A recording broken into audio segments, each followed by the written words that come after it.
Learning round the ক্লকে আজকে আমরা সৌরজগৎ ও গ্রহের সাথে পরিচিত হব। Welcome to learning round the clock. Learning has no end. সাধারণ জ্ঞানের পর্ব 2-তে আমরা আজকে নিয়ে এসেছি সৌরজগৎ ও তার গ্রহের পরিচিতি। প্রথমেই বলবো সৌরমণ্ডল নিয়ে।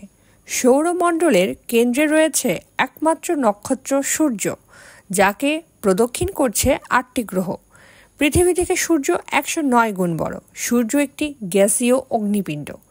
সূর্যের অপরিসীম মাধ্যাকর্ষণ শক্তির কারণে সূর্যকে কেন্দ্র করে এই 8টি গ্রহ ঘুরছে। সৌরজগৎ বলতে সূর্যকে কেন্দ্র করে ঘুরতে থাকা এই গ্রহ, উপগ্রহ ও ধূমকেতু ইত্যাদিকে বোঝায়। চলুন তাহলে আমরা এই সূর্যকে ঘিরে থাকা গ্রহগুলোর সাথে পরিচিত হই। হাই, আমি বুধ। আমি সবচেয়ে ছোট গ্রহ এবং সূর্যের সবচেয়ে কাছে থাকি। তোমরা কি আমাকে চিনতে পেরেছো? আমি শুক্র। আমি সৌরজগতের উষ্ণতম গ্রহ।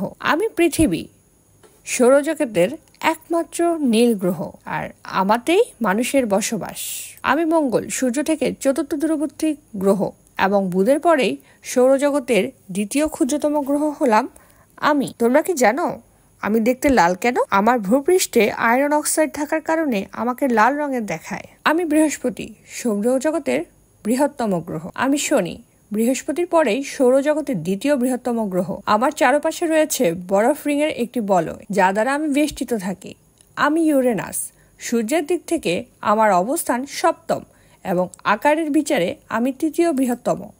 আমি নেপচুন, আমি সূর্য থেকে সবচেয়ে দূরে অবস্থান করি। আজকের ভিডিও এই পর্যন্ত। ভিডিওটি ভালো লেগে থাকলে সাবস্ক্রাইব করতে ভুলবেন না।